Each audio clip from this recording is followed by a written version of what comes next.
to Political Misfits on Radio Sputnik, where we bring you news, politics, and culture without the red and blue treatment. My name is Jamal Thomas. I'm here with my plucky and tenacious co-host, Bob Schlehuber. Let's get ready to go against the grain. We have another great show for you today. A little into the hour, or just into the hour, we'll start with the two pervasive living depictions of weakness in my hometown of Richmond, Virginia, and the state, Seattle, Washington. Well, Seattle, Washington's not the state. Washington is the state. Seattle is the city, where two misanthropes flung their vehicles into peaceful protesters out there for George Floyd. The lunatic in Seattle, not content with the white fragility, copy-killing, kamikaze-style attack with his car, yanks himself out of the car, shooting a protester. Let's be clear, kamikaze attacks are taken when there is a conscious recognition that the individual that has fundamentally and irreparably failed in their task. A little later, we'll jump to the new peaks regarding the COVID-19 virus. You'd be forgiven for forgetting that the people were still being infected, dying, and that social distancing is still currently being employed. Also, since we don't want to abandon the world as we're inundated with our own many exciting developments here in the United States, we'll get to some foreign policy, especially with Libya and with Iran. In the second hour, we'll discuss the new plan being unveiled by congressional Democrats in the form of inadequate legislation to co-opt millions of people that have, again, flung their bodies into the streets in response to the shock of conscience murder of George Floyd by Derek Chauvin. We'll also highlight the difficult optics around the phrase, defund the police, something that was on display in last night's debate between Joe Kennedy, Yuckmouth, and Ed Markey for the Senate in Massachusetts. We'll try to help these guys talk about this particular issue. Last but not least, it is Tuesday. That means the most cultured segment on the network, Politics and Art. In the wake of the Washington, D.C. going up in flames as the president cowered shivering in his bunker, and the violent repressive response to peaceful protesters and to media, art has started to take its toll, or has started to take front lines, literally. We'll explain what we mean a bit later. It's a really interesting development if you're down here in D.C. One of the interesting, let's start here. I saw an interesting tweet by one Charles Blow. Now, Charles Blow is a New York Times columnist who basically uttered the truest words ever spoken by somebody from the New York Times. Basically, Sanders was right. Can we just admit this? The transformational changes that COVID, the economic crisis, police brutality, and racial turbulence will force are precisely some of the things that Sanders was talking about, but may have sounded too extreme just a few months ago. Whether Charles realized it or not just Sanders saying it a few months ago. In a grand display of euphoric prescience, Sanders was also saying this stuff going back into the 80s. Now, just admit it. Bernie was right. Liberals may not want to touch that truth. You have a lot of people who hated and attacked lefties during the course of that election, but at the bare bone nub of it, it is difficult for you to say that he wasn't right. One of the tweets that have aged the worst is Joe Biden making the argument that this country doesn't want a revolution. It looks like they want a revolution, Joe. And by the way, there are moments in our human history where reality itself seems contemptible in the timing of our trials juxtaposed against the best of our virtues. Meaning the world fell off its axis. And the guy that was calling for a revolution screamed for a revolution every opportunity he got was 4 months too early. It's screaming for that revolution. And the public is now stuck with one Joe Biden, who is neither capable intellectually or politically to accommodate what is taking place. Meaning the fire, the energy, the indignation that has erupted, and all of this energy that has been sublimated, people who have all sorts of broader issues that have been sublimated into the one catastrophe that is George Floyd being murdered. Well, that energy could have been dumped into the political process, especially if a man was screaming for economic and social justice. And even if you had protesters on the street, the very fact that they can't necessarily articulate a demand would have been articulated within the context of Sanders. Somebody asks, where are all those Bernie voters? Those Bernie voters are out there throwing their bodies into the streets, angry, indignant, righteously so, at our particular system and the chaos that our system allows. Now, the reality of this is, 44 million people are out of a job, 100,000 people dead, 2 million people infected, 43% of that is not necessarily believe it's going to come back. You're going to have a rent catastrophe when all of these people basically lose their houses or lose their ability to provide shelter for themselves. This is just the first wave. We told you Sanders was a compromise. You didn't believe us, and yet here we are. The interesting part is for us to have this conversation on discussion, or this discussion on police. What I am hoping, the little hope in me that was broken and basically diminished the moment that Sanders flamed out, revived. I've been up for the past couple of days. Why? I've been excited and energized by what has been taking place out in the public. When that public, like I've been saying for God knows how long, leave the political space. You are not going to get what you want in the political space. The entire point of the political space, when it has stopped being receptive to what the public wants, is at that point to control and corral and to allow the system to basically operate the way it is without the public getting involved. The moment that the public says, I'm done, the social contract is no longer working for me. There are things that I want, and I have been told for God knows how long that our politics is basically what people want and the political system attending to it. Well, when 88% of the public is saying they want Medicare for all, and Joe Biden says, kick rocks, and Nancy Pelosi says, kick rocks, then what are you supposed to do with that? Where do you take that? When you have issues of racial justice like this, where an African-American man is murdered, again, let us not forget that Black Lives Matter started under a black president. Let's not forget that Amy Klobuchar was a Democrat while she allowed Chauvin to walk where he could further murder George Floyd. Let's also not forget that those were Democratic mayors and Democratic governors in Minneapolis that allowed the tear gassing, the beatings, and the death.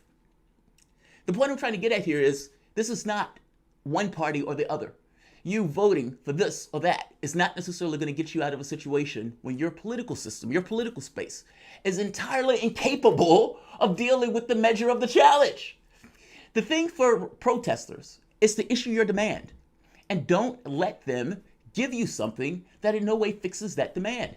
And the wild part is we are stuck with a candidate who in no way can address that demand, and for that matter, a party that in no way could address those demands. You must understand who constructed our criminal justice system and the way the criminal justice system is. And what does it mean when we talk about criminal justice?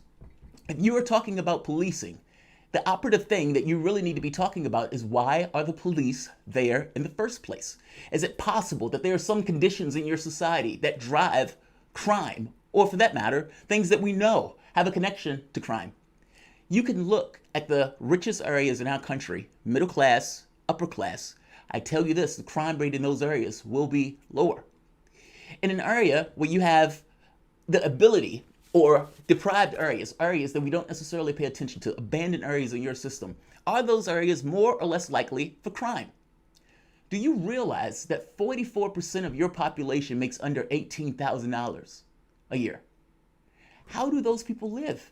Let's hear Joe Biden, because I want to hear Joe Biden talk about the crime bill back in the 80s, because basically the criminal justice argument is basically an argument about race and class intermingling with the mechanisms that the state used to deal with, let's say, extraneous people that it doesn't have a place for. Let's hear the clip. It doesn't matter whether or not they were deprived as a youth. It doesn't matter or not whether or not they had no background that enabled them to become socialized into the fabric of society. It doesn't matter whether or not they're the victims of society.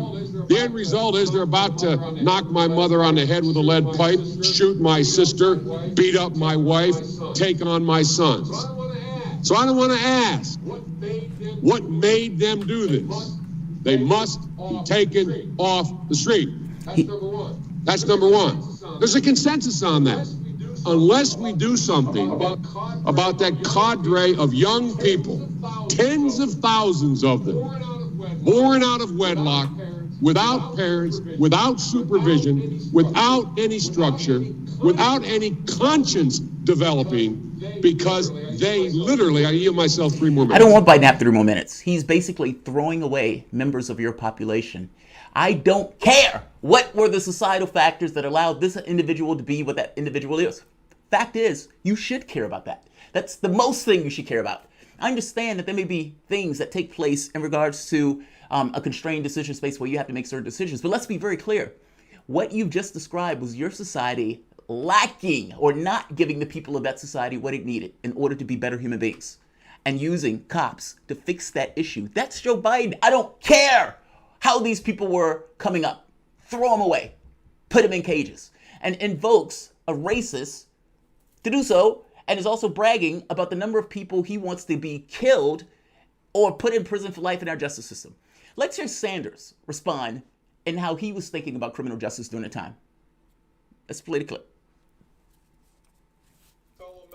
Fellow members of the House, there are reasons why things happen, as controversial as that statement may be. A society which neglects, which oppresses, and which disdains a very significant part of its population, which leaves them hungry, impoverished, unemployed, uneducated, and utterly without hope, will, through cause and effect, create a population which is bitter, which is angry, which is violent, and a society which is crime-ridden. And that is the case in America, and it is the case in other countries throughout the world. How prescient. Mr. Chairman, how do we talk about the very serious crime problem in America without mentioning that we have the highest rate of childhood poverty in the industrialized world by far, with 22% of our children in poverty and 5 million kids hungry today? Think about that. That's prescient. He's making the connection to you that the resources that you put in your society are directly related to the type of society you have and criminal justice. Meaning, if you're going to have any conversation, real conversation about dealing with criminal justice, you're dealing with the reason why those cops are there, the reason those communities are deprived, the reason why the income gap between blacks and whites is like 170,000 to 8,000. You got to deal with that. Those are real human beings. And one person was willing to deal with it back in the 80s. The other wasn't. Bob, pretty profound and prescient to hear Sanders talk about this in the 80s being visited on us right now. Yeah, I guess you said a lot there. Let me first agree, and then I'm going to disagree with a few things you said. I completely agree. Joe Biden is not the man for the job at this hour. He's not. The Democratic Party is neither. And obviously, I'm waiting to see what Joe Biden says at George Floyd's funeral today there in Houston. He'll have a video message that will play, and it's going to be scripted. It's going to be something of platitudes, and it's not going to have substance. And we're going to see that again and again. Obviously, the Kente cloth wearing Democrats taking a knee at the Congress yesterday also aren't going to be the answer. We'll talk later in the show about what that bill looks like. For me, though, Jamal, I don't think Bernie Sanders is the answer. I think we talked extensively about the fact that Bernie Sanders was not able to break through and actually have a forceful strategy beyond the conversations and the rhetoric he had. I think he was such a great carrier for the progressive message because he was consistent. He continued to put the voice out there. He's able to articulate what is taking place. But in his campaigns, I still kind of supporting and a lot of people after the so we are I agree with you, Bob. I mean, basically you're talking about a situation where he doesn't entirely get you to everywhere you need to go, but he is a good carrier for the message. Absolutely. And I think in 2020, going into this cycle, him not hiring more grassroots activists, organizers at the table, black leaders, Elizabeth Warren, and don't necessarily agree with her. She was off the table and brought a lot of those to her campaign. And as much as Bernie Sanders is obviously the messenger and the best. So, with that, we're going to take our first commercial break.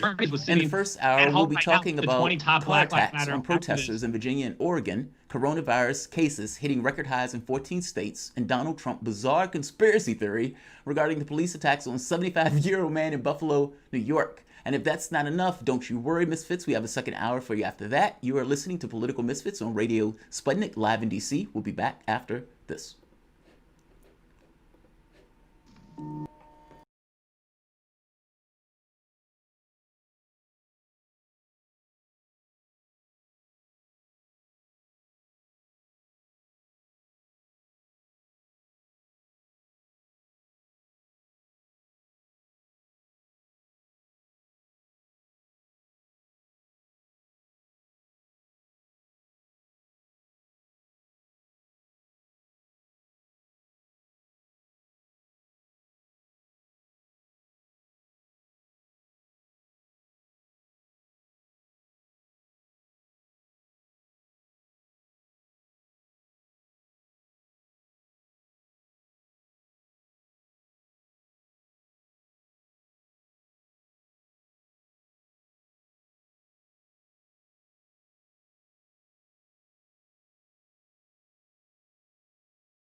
back to Political Misfits, the show that goes against the grain. I'm Bob Schlehuber here, sort of kind of with Jamarl Thomas, continue to bring you brand new episodes here of Political Misfits on Radio Sputnik, Monday through Tuesday, 12 to 2 p.m. Eastern Standard Time. You can check us out on 105.5 FM. You also can catch us daily on the Progressive Soapbox.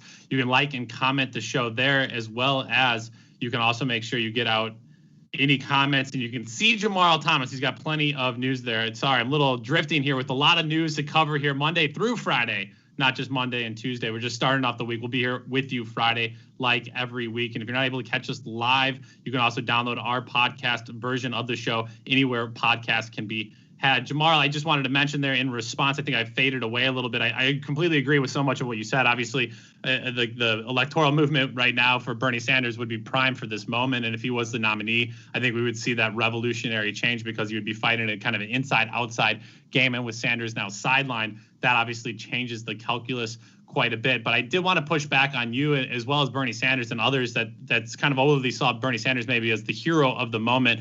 I think a lot of people should have left the Democratic Party back in mid-Obama administration, after kind of the hope and change had clearly faded. I really criticize anybody that stayed with the Democratic Party in 2016, as good as Bernie Sanders felt going against Hillary Clinton. And then people that stayed with him a second time, like yourself, Jamarl, I would again challenge to say, look, people have been calling for an exodus of the Democratic Party for quite a while. And so to take over, I guess, I don't think you're taking too much credit, because obviously we need everyone to leave the ship at this point and get away from it. But I would also really challenge people to try to find where Bernie Sanders kind of fell off, right? I mean, obviously we talked a lot about how he wasn't challenging and attacking the Democratic establishment enough. I've really criticized him not hiring enough grassroots activists and organizers within kind of the Black Lives Matter circles. Elizabeth Warren did a good job of that. She co-opted the leftist movement. She went and sat with women of color, did all of the photo ops, and was quiet and listened. Bernie Sanders is not that. He's the grumpy old guy. He's not calling you on his birthday like he said. And he needed to do more of those soft touches that would allow him to have better connected the racial and economic lens. Jamarl, I completely agree. Economics and race are completely intertwined. And yeah, I probably would try to lean more towards you, where it's kind of labor first and then race. But a lot of people out on the streets right now are only talking about race, or only thinking about race. They're not yet understanding maybe the larger understanding of kind of how it's all tied together. And we need people to politically educate us on that. And Sanders was so hard on the labor, as much as he talked about it. And I think the media obviously did a number on him, right? Jamarl, the guy was for reparations. He said, I'm for reparations. What does it mean? We need to define it. And he talked more about mass incarceration, poverty, inequalities within Black communities, more than anybody else. And the media completely erased that. And so that's a whole other conversation. Again, I guess it's kind of like solution oriented and moving forward. How do we all get on the same page? Those who've left the Democratic Party 20 years ago and those who are leaving it now. And then how do you connect people that have been organizing with now new people entering that organizing space? Those are what need to come together. The kind of the old and the new need to come together into a focused movement. Who that leader is now, Jamarl, that's for me. That is the big question, right? Because this is so weird. This is what I mean when I say time has found us so contemptible in its regard for us. Think back to Wallace, going back to the FDR era. You had Wallace, who was trying to get to the stage, and if he would have gotten to the stage, he would have been the VP pick. And what did they do? They shut it down, and they put in Truman. And here's our history going forward.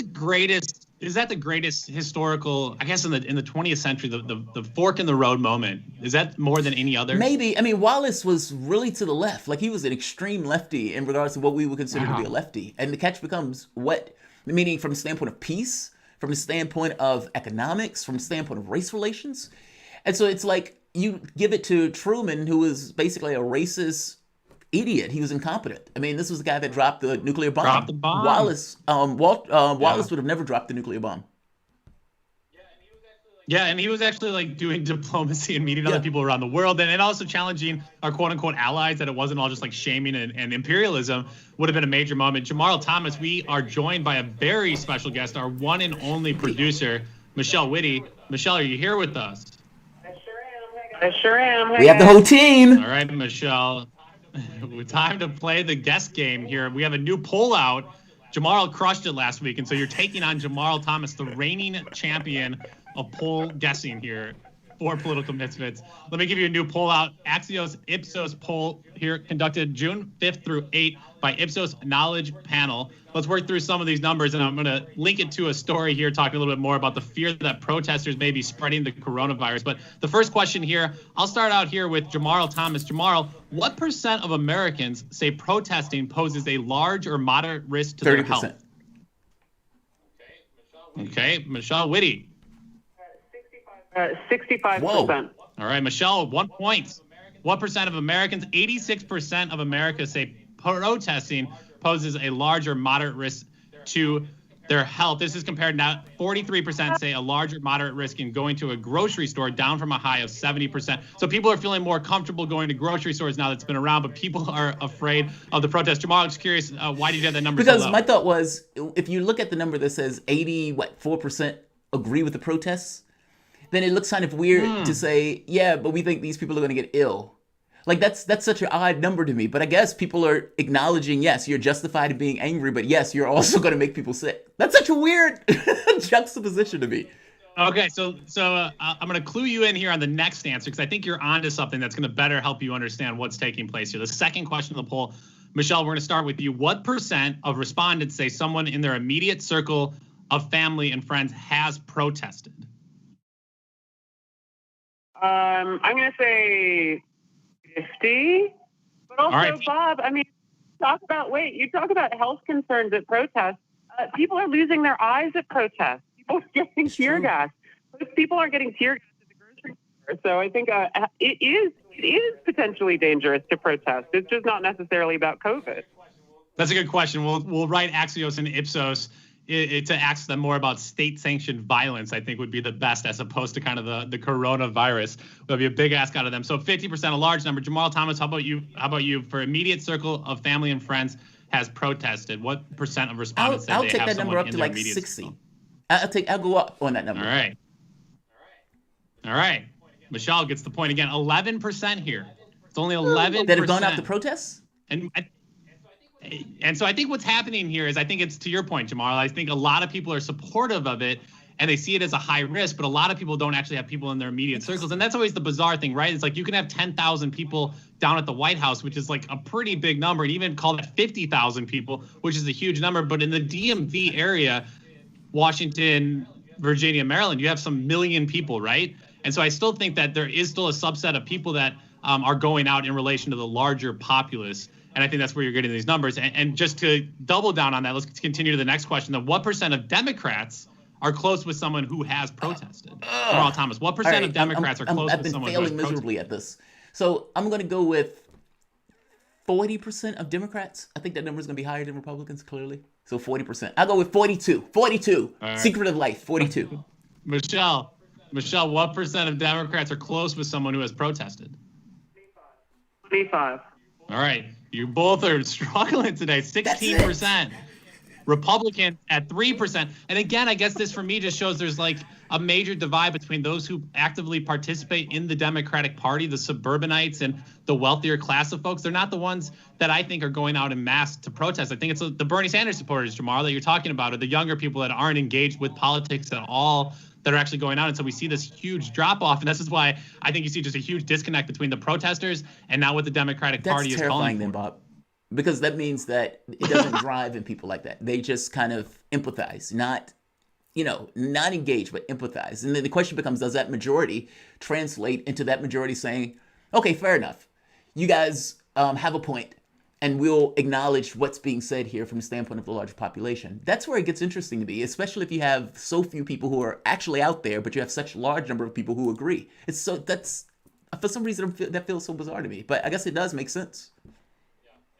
Yeah, and Michelle, I think the other numbers here, just to round out this poll, people under 30 within their close circles, about 20% of them said they have somebody close who has gone and protested. But for people over 65, it's just 4%. So as many people are scared of the kind of that health concern, luckily not many people over the age of 65 are directly close to somebody who has been going out and protesting. This comes on top of news coming out of the World Health Organization regarding those with asymptomatic carriers of the coronavirus and whether or not they can actually spread the virus. The World Health Organization officials said on Monday coronavirus patients without symptoms aren't driving the spread of the virus. Preliminary evidence from the earliest outbreaks indicated that the virus could spread from person to person contact, even if the carrier didn't have symptoms. But WHO officials now say that while asymptomatic spread can occur, it is not the main way it's being transmitted. Dr. Maria Van Kerkhove, head of the WHO's Emerging Diseases and Zoonosis Unit, said at a news briefing from the UN agency's Geneva headquarters, quote, "From the data we have, it still seems to be rare that asymptomatic person actually transmits onward to a secondary individual. It's very rare." Van Kerkhove said that the WHO estimates roughly 16% of people who are asymptomatic can transmit the virus. Some models suggest up to 40% of coronavirus transmission might be due to asymptomatic spread. She added, but much more information is needed. Michelle, I'm kind of curious how you're seeing this here. Obviously, people are pointing at the protesters, saying there's going to be a huge spike. They're going out there, protesters.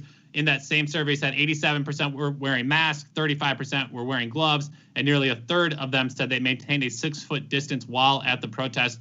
Michelle, I guess how have you seen it? Have you felt safe? Are you feeling like the protesters are going to be kind of this epicenter for a new outbreak, or is that not where we should put our attention? I mean, I think those are a couple of different questions. Sure, I mean, it is a contagious virus that we're dealing with, and anytime you have people all getting together, there's the possibility for it to spread. So, yeah, I think certainly that it's possible that it's going to spread at these protests. Should we put our attention there? Definitely not. It's not, the people who are in the streets right now are by definition and demonstrably people who care about their fellow human beings, and people who care about strangers in their communities, When I've been down at these protests, everyone is wearing a mask, right? People are trying to follow the best practices they can while they take part in these demonstrations about issues that are really important to them. And because these protests are occurring at a time when a bunch of states are already slowly reopening, it's going to be impossible, I think, to pull apart like what spread is happening because people are protesting is a murder of their fellow citizens by the police in the streets, and what spikes are caused by people going back to the slot machines in Las Vegas, And so I would say be very suspicious of anybody who tries to paint these protests as vectors for the disease to spread. And I also, at first I was worried that they were going to try to do that, but then I realized, the very people who are going to want to paint these protests as medically dangerous are the very people who have been trying to argue with us for the last couple of weeks that it's safe to open up and it's important to open up and we've got to go out and start doing these non-essential activities for the sake of the economy. So they kind of shot themselves in the foot if they want to make that argument.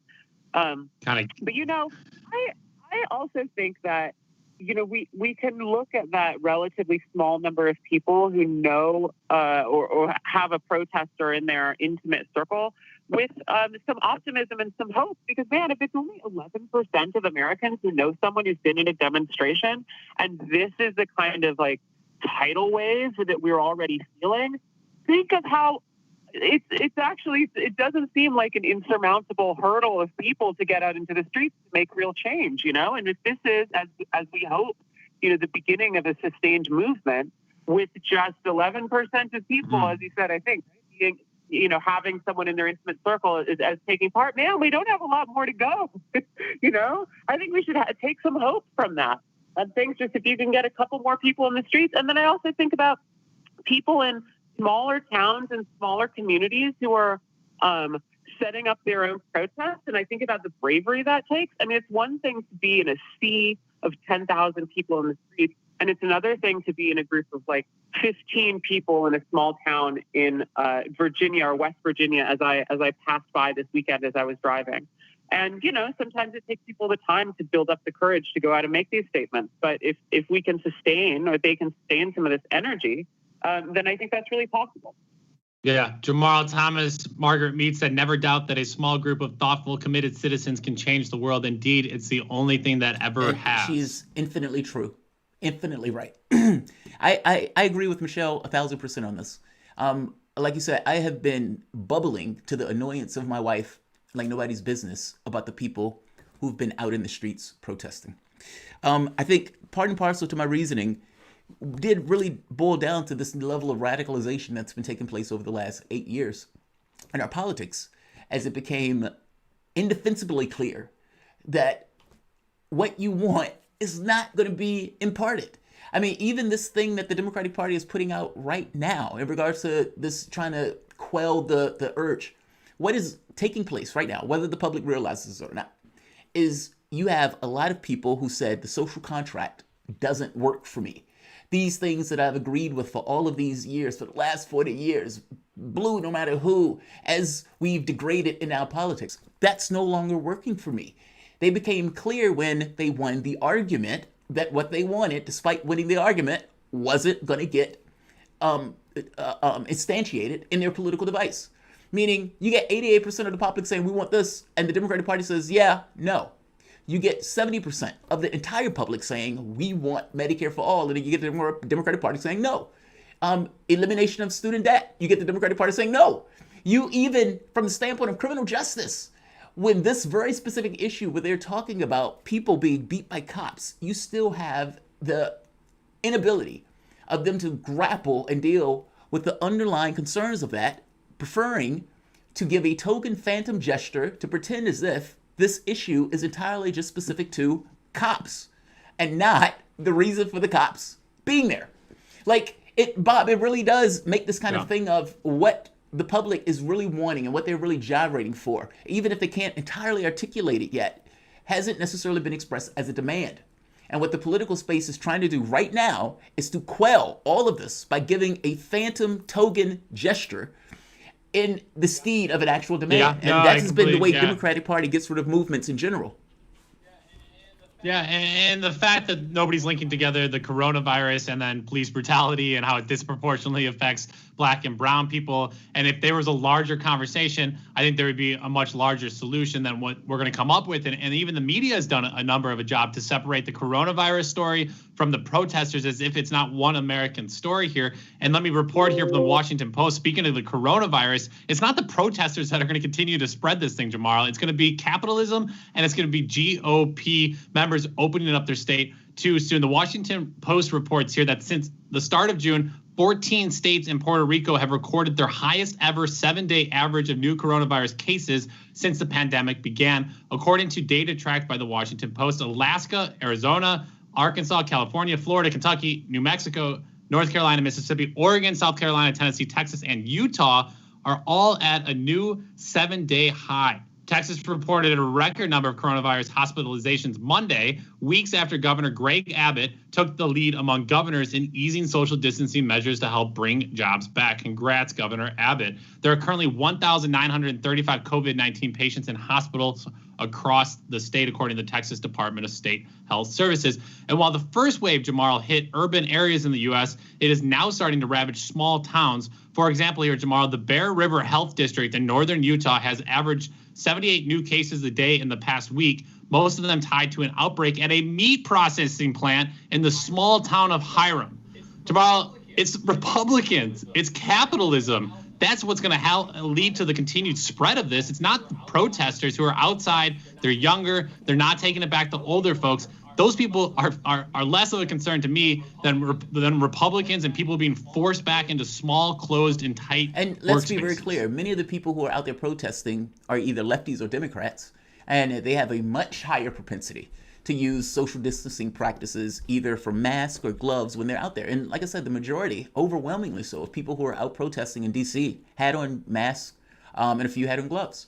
So this is not a situation and the people who are out there aren't paying attention to this stuff, when the reality of it is, like you make the point of, you can show statistically and in the data that the rise in this had everything to do with the way that these guys casually and flagrantly reopened. I mean, put it in perspective. The difference between San Francisco versus New York City, the tale of two cities, and the speed at which San Francisco and Los Angeles shut down in order to contain it, the number of deaths they have in comparison to New York and Cuomo, the guy who they're saying should be president of the United States, that had 20,000 deaths that he was responsible for. So just a week or two makes a distinction in regards to the number of people and the number of cases. And these guys are opening up early. This was fundamentally expected. It just was. Yeah, Michelle, I mean, how are you seeing that, right? Because these two stories seemingly are obviously connected, coronavirus and policing in America, they're not merging together. They merge together here on Radio Sputnik, where we can actually tell the truth without the red and blue treatment. But it seems like, again, what the mainstream media and these politicians are trying to do is silo the different issues and compartmentalize them, so we don't actually have to address the larger underlying root causes, which is capitalism and U.S. imperialism, to both of the health impacts as well as then what we're seeing with the police brutality. I don't know what you're complaining about, Bob. We had congressional Democrats in Kente cloth yesterday, so. No, it's like Ben Carson. You guys laughed at Ben Carson yesterday on with Jake Tapper. Trying to, as you said, trying to silo all of these different issues that arise from, an entire system that is built on oppression and inequality. And I think that it serves a lot of people. It serves a lot of the people who are in power right now to try to pretend that these issues aren't all linked, because they can sort of pull at heartstrings and stuff on individual issues and try and get people, fired up for the troops. So you can't criticize imperialism because that means you're anti-American, and to separate them out so as to confuse people and weaken resistance. But I do think that what we're seeing is that people are starting to connect a lot of dots that hadn't been connected in the past, or more people are starting to do that, right? It's not like we're breaking new ground here or anything. And I'm refusing to back down. I've been really heartened by seeing these messages on social media every time mainstream media tries to put words in protesters' mouths, saying, when the sign says defund the police, but here's what they're really talking about. And I've seen Black Lives Matter TV, I've seen the Stop Police Terror Project, I've seen other organizations saying adamantly today, no, this is what we do mean. We do mean defund the police. We do mean abolish these institutions. And these are our plans. But don't put words in our mouths, and don't turn us into incrementalists when we're not. Yeah, no, absolutely. I appreciate that, Michelle Witte. Michelle Witte is the producer of Political Misfits.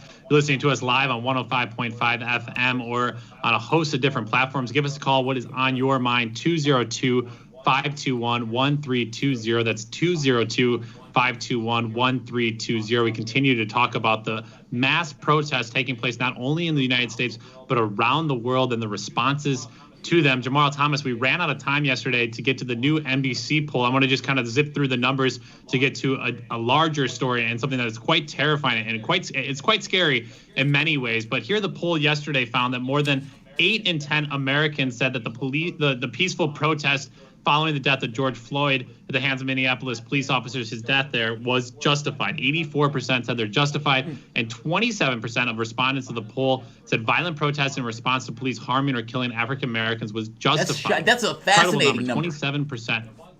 And among Democrats, 42% consider violent protests justified. How many black people? Black people say 39% say violent protests are justified versus 23%. All of that now here, Jamal, to say on top of Donald Trump's approval ratings below 38%, a lot of hardcore Trump supporters are going to be pissed off at this, to say the least. They are not going to be happy. And I think as much as we're going to see state repression and state violence, we're going to see more white terrorists, white nationalists, white supremacists, whatever you want to call it. I think they're going to start attacking these crowds more frequently the longer they're out there, and the more they're upset too. Obviously, they have their own economic grievances. They have their own grievances with the state, and they're going to be agitated. And that is terrifying to me. Think a lot about Charlottesville and the attack of James Field there, killing Heather Heyer. We saw 2 more incidences like that this weekend. On Sunday evening, according to The Stranger, and there's video across the internet there in Seattle, a man in a black car crashes into a metal barricade on 11th Avenue. If you saw the video, it was quite horrific. Demonstrators surrounded the car after the man basically drove as far as he could until he hit a blockade. They started kicking the car and they started punching at it.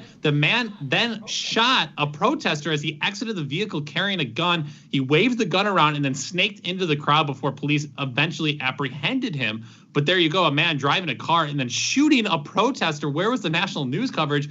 And now it's being reported, Jamal, that a man who is accused of driving his car through a group of protesters in Virginia on Sunday is an admitted leader of the Ku Klux Klan and a propagandist for Confederate ideology. That's according to Henrico County Commonwealth's attorney. The man, Harry Rogers, 36, has now been charged with attempted malicious wounding, felony vandalism, and assault and battery, and is being held in court without bond. Jamar, CNN covered this story in as few words as possible, and the news from Seattle was dominated by the state violence of tear gas, but there seems to be something more dangerous about angered, fragile white men with guns and cars that are threatening to protesters. And even here in D.C., I mean, just like in Charlottesville, the police could have prevented James Fields' attack on those protesters. The police were strategic in where they set themselves up. They were strategic in where there was holes in their coverage. And we see the same thing here in Washington, D.C. As many police and National Guard there are just everywhere downtown. If you wanted to drive a car and get to the protesters, I think you could creatively find yourself in large crowds as they go. That's quite terrifying. We're not seeing that coverage, Jamar. We're not necessarily warning of that. It seems like our media and our politicians are complicit with white supremacy. Obviously they are, as I say that in my head. But that seems to me to be a huge threat that we desperately need to be talking about. Yeah, I mean, the majority of terrorist acts, domestic acts of terrorism, are white nationalism in cases of people basically flipping out and murdering a large number of people for racist reasons.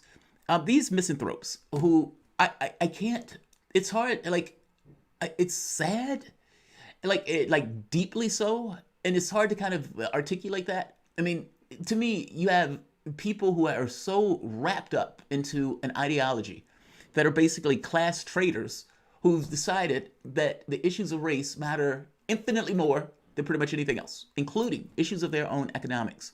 Now, this goes to what Margaret Kimberly said yesterday, that there are some people who would just want to keep other people in prison, and making the economic argument and that type of solidarity stuff doesn't really apply. When African Americans are voting for Joe Biden for 91%, regardless of what Democrats do, is to keep monsters like this at bay. That's literally where all of that 91% comes from, despite the fact that nothing is being offered in that process. We know where the monsters are. One last point on this. These guys are copycats.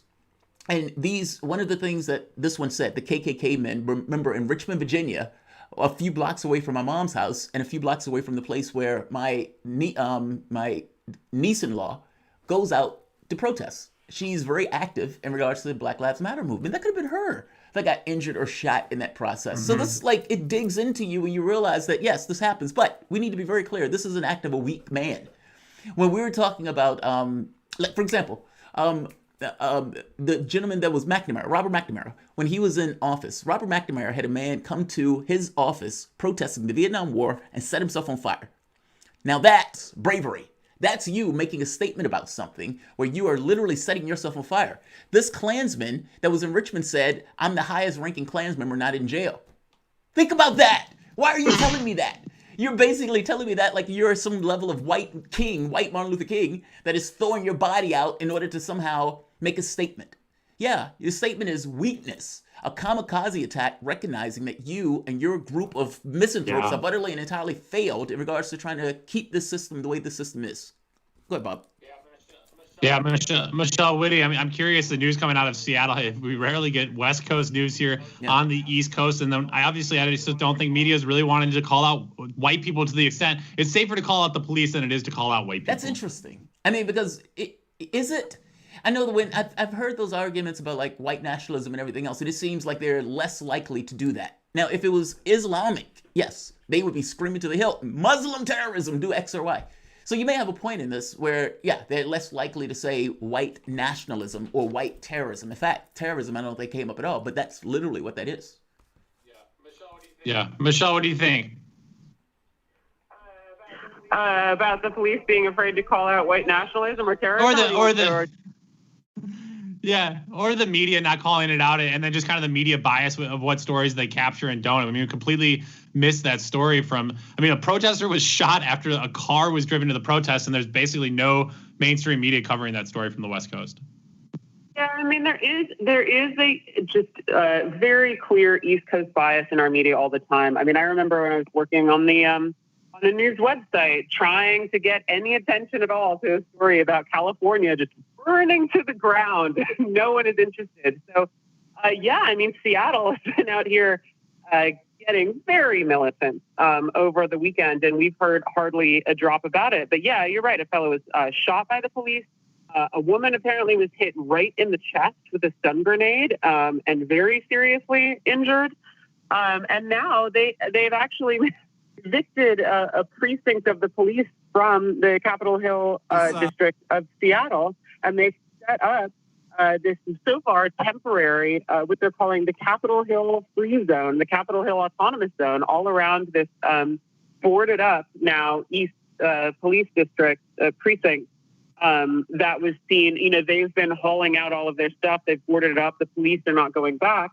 And protesters there have now set up their own barricades around it and are, this is according to social media reports, controlling who comes in and out. There's food vendors, there's music playing. I think there's probably going to be the same sort of art installations that we're seeing around the White House that we'll talk about later. But, this is in response. We're seeing the same blatant hypocrisy on the West Coast as we're seeing on the East Coast. I think it was on Friday, Seattle put a ban on the use of tear gas by police against protesters. And then you saw these images from over the weekend of the streets just being flooded with tear gas, in amounts I have probably never seen before in my entire life. So, they're definitely showing us what good these reforms and promises and pledges actually have in the real world. And for now, at least, put their money where their mouth is. And the people have taken over where the police office used to be, or the police precinct used to be.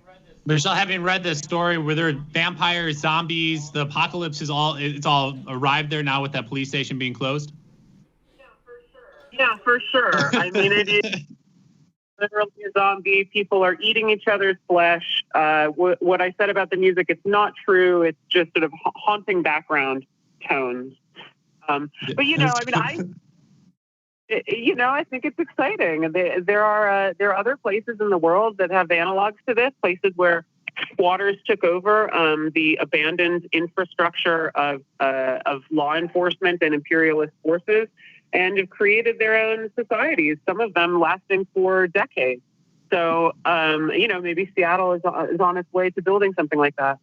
Yeah, I mean, Jamal, isn't that the issue, though, right now? And we talked about, and this is, again, we're quite ahead of the curve, I think, in many ways, is talking about the lack of moral imagination in this country, that people really struggle to imagine what it would mean to defund the police or have less police, even if you then say, yeah, but then we would build more mental health facilities. We would build more low barrier, non-means tested housing for people. We would actually have more food programs, and we would have counselors and social workers, and we would get people support with addiction. I mean, there's all of these other policies that are out there, but people's mind basically kind of shut down on what the alternative policy can be. Even if the people out there saying that these protesters are good, I support them. And then if you said, well, do you support then defunding the police or addressing these other things, even though it'll make sense in their head, they're still kind of blocked from doing that. And I just think that's the conditioning by the state. It's conditioning by the powers to be, by capitalism, to convince people and give them no other path forward. And so much, again, comes back to the need to decondition people and to educate them if there is going to be a larger change in this moment. Absolutely true. I mean, basically, you think about the speech that Joe Biden gave and why he was perfectly okay with giving that appalling speech. Because what they thought, from the standpoint of crime, punishment was the only thing for crime. That we're going to put the hard fist of the government down. And so what did he do? He attacked Ronald Reagan for being too soft on crime. You didn't use our death penalty bills. You didn't use our putting people in prison for life bills. This little amount of crack would have put a man in prison for life. The judge don't get a case. And people were like, yay, we applaud that. You're a tough guy. But think about what we're saying for the moment. None of this really gets to, hey, you can do that, or perhaps you can get to the reason why that crime is there in the first place. And that first part never gets touched, because that first part would require an empathetic society to actually take stock of the problems of that society, and the reason why all of these people are out here gyrating and gesticulating. Basically, we have no moral compass or compass in order to regard these issues with anything but force. You can look at the UK. They did the same thing when Jeremy Corbyn was arguing with Bojo, and Bojo was like, oh, that guy's just weak on crime. And Corbyn had to make the point, no, there are just other ways of trying to stop the crime in the first place, as opposed to just throwing cops into a situation that the cops can't necessarily do anything about. Michelle, you have a point on imagination, on political imagination in regards, and the lack thereof in regards to our political space to deal with. And by the way, just for 1 second, put in context. You have the entire world regardless of the small numbers in regards to percentages. You have millions of people all across the world. I could show you Philadelphia lined to the streets. I could show you Los Angeles, people flooding into the streets in the millions. Every small town and city, every town, every state in the United States, small towns and cities, people out in the streets. Now the question becomes, with that much energy and that much momentum, what is commiserate with something in the political space to accommodate that? And is it sufficient to just get rid of the Minneapolis Police Department, or are we talking about something that all of this galvanizes that requires more? And this gets to the question of political imagination. Michelle? No, and I mean, of course not. And also, I just think more you. The lack of a sort of political descriptor or anything for the media to use for anyone is to the left of the Democratic Party is now it's just a dereliction of duty, basically. I mean, I came across a CNN article earlier this month that I just couldn't help but share. But the article has the phrase, they're trying to talk about Antifa, right? Because everyone wants to talk about Antifa now and Antifa and the protests. Blah, blah, blah. CNN's out here trying to educate people and says, Antifa describes a broad group of people whose political beliefs lean toward the left, often the far left, but do not conform with the Democratic Party platform. And that butt is doing so much work. Like, these are the people who are paid to observe the world and report it back to us, and they still cannot get their heads around people to the left of the Democratic Party. But there's a huge field out here full of people with those ideas, and it's like Democrats or Antifa, and I guess Antifa's not Democrats, and now I don't know what to do with them. Guess they must be violent thugs. I mean, it is a flat irresponsible. It is so pervasive now that it is not a mistake. You know what I mean? It can't be a mistake. It can't be that our entire media class is populated by absolute morons. So I'm going to refuse incompetence and idiocy here, and I think you have to start seeing deliberate refusal to allow the conversation to go any further, and that is abhorrent. Well, speaking of morons, imagination, and Antifa, Donald Trump on Tuesday suggested without evidence that the 75-year-old man whose head was cracked open by Buffalo law enforcement last week was an Antifa provocateur, alleging that the protester was seeking to set up the police officer who assaulted him. Donald Trump's tweet said, Buffalo protester shoved by police could be an Antifa provocateur. 75-year-old Martin Gugino was pushed away after appearing to scan police communications in order to black out the equipment, according to the OANN news network there. Trump wrote on Twitter, citing the conservative cable, there you go, One America News Network. Trump added, quote, I watched, he fell harder than he was pushed, was aiming scanner, could be a setup. Jamal Thomas, I'm not quite sure what police scanner equipment devices that Donald Trump thinks that these riot people are susceptible to, but somehow the 75-year-old man brutally pushed by the police. And if people didn't catch that story, a bunch of his colleagues resigned from the unit at the police department that they were a part of over the unjust firing of the two officers that shoved this man to the ground, who hit his head and had blood coming out of his ears.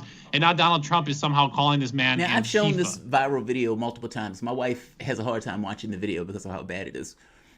They technically didn't resign. What they did was they resigned from that specific unit. They are still collecting paychecks from that police department. They didn't believe it that much. Also, heroes. They were applauded as they walked out. Heroes. Now, by their team, you show, you guys were poorly mistreated. Here's the thing. Just because, and right-wingers say this all the time, and right-wingers their heads are in areas to which heads shouldn't necessarily belong. The argument that just because a cop is annoyed by you, that they can dispense maximum justice at a moment's notice is obscene.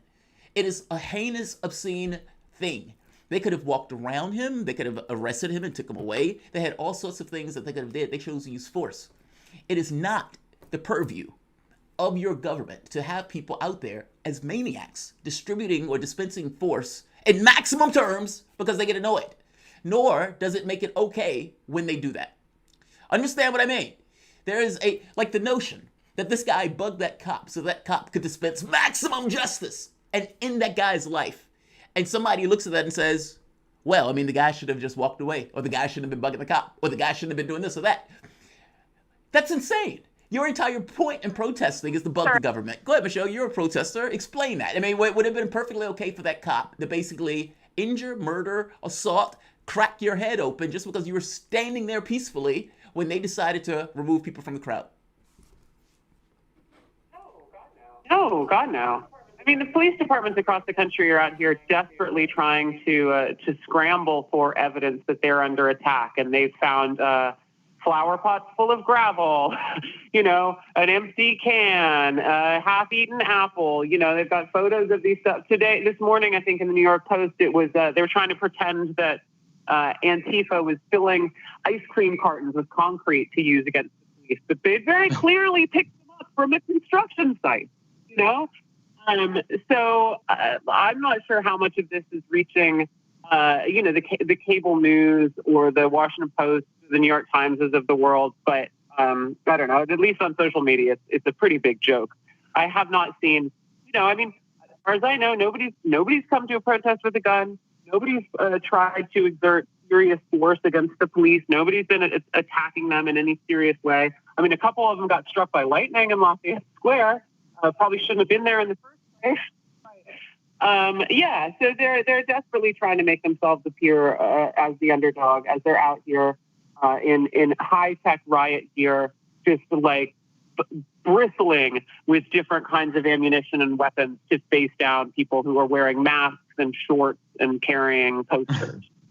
I mean, it's always what's so jarring is you get to these protests and you see the number of riot gear officers. You see they're wearing gas mask and stuff, and you're saying to yourself, well, I'm pretty sure none of the protesters brought gas masks or brought gas to shoot at the police. So why do you have all these gas masks on? You guys are all here for a riot, but nobody here has riot gear. Nobody's looking for the riot to take place. And it creates a sense of fear, basically. If there's a ton of people standing there with weapons and guns and tear gas mask on, you get a little bit on edge, to say the least, Jamal Thomas. And I guess that's what is just so remarkable about this kind of standoff right now. And Donald Trump will continue to double down. He is not going to back off. And that's really terrifying. The more he takes the side of police, the more he stands with those people in Buffalo, these officers that are resigning from their task force. The more that happens, it's going to be really terrifying, because then people are going to pick sides. And as we said, the numbers and the polls show that people are clearly picking sides right now, and that it can escalate quite quickly. With that, we do need to take a quick break before we head to our second hour of news, politics, and culture here on Political Misfits. In our second hour, we're talking about the Kente cloth-wearing Democrats putting out meaningless police reform bills, the politics behind defunding the police. And it's Tuesday, which means we have our weekly Politics of Art segment. This week, we look at the intersection between Black Lives Matter protests and art. All of that and more. You're listening to Political Misfits on Radio Sputnik Live in D.C. We're back after this.